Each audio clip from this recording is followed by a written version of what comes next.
Money Monday is sponsored by Husky Financial.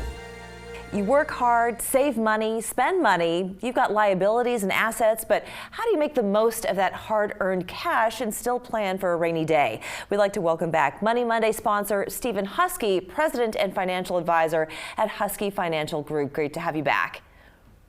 Pleasure to be here, Layla. Thank you so much. So money goes in, money goes out. What is the best way to kind of focus on what you've got, what's coming in, what's going out, and then to make the most of it?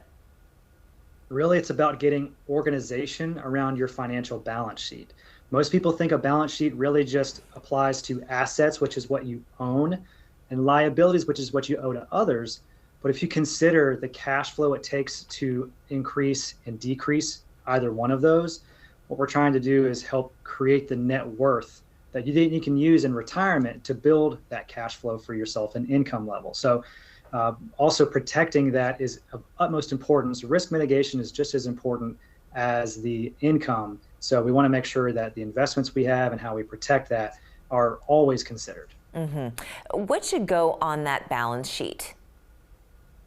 Well, first thing we want to look at is always through the lens of cash flow. What income do we have going in? How are we protecting it? How are we best saving that money? Are we world-class savers by saving 15 to 20% of our income every year? Are we spending too much money on debt and taxes? Have we looked at all of our other professionals and said, how are we going to reduce liabilities, and ask them those questions? And as well as, are we spending maybe too much money on lifestyle? Typically, a lot of the clients that I work with, as their income continues to grow, as does their lifestyle cost. What we really should be focusing on is prioritizing the growth in our savings before anything else. Right. We did learn that lesson during the Great Recession when everything just imploded and people were using their credit cards to pay for all kinds of extravagant things, and we know what happened with that. But when you say people should really look at their lifestyle, what are some of the first things that you think people should cut back on? I think the first things that we should address would be taxes and debt, because we want to make a minimal impact on our lifestyle if it's available. But what we really should be considering is the amount of liquidity that's on our balance sheet. Too often we hear the advice of defer, defer, defer, because we want to lower our taxable income, reduce our taxes today. But how much of an impact does that make for us in the future? Because if a lot of our money is tied up in retirement accounts, we don't have enough for those emergencies that pop up, those vacations that we like to take, or those big, large, unexpected expenses.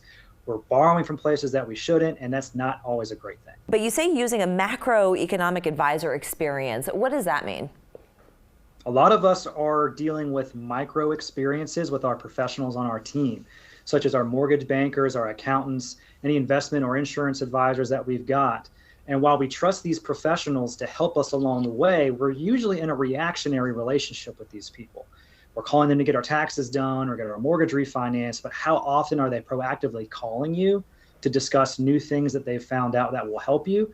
And what type of advice are they giving you? Typically, it's coming from a good place, but it may be conflicting with what another professional on your team is telling. A macro experience is all about understanding the goal at hand.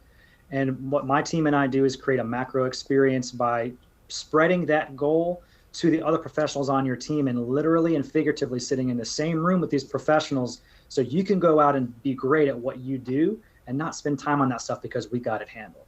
Okay.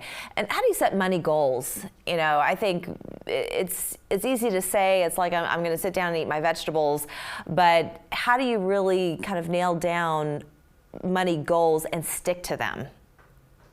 It's all about conversation. You've got to communicate. You've got to be able to talk, and especially in a business with partnership or in a marriage, you've got to talk about the goals that you have. A lot of it's kind of compromise, but also coming to the realization that we have some strengths, we have some weaknesses. Bringing a professional onto the team to act as a financial therapist or someone who can get you both on the same page can really open up the lines of communication and just make sure that you're on the same page. Yeah.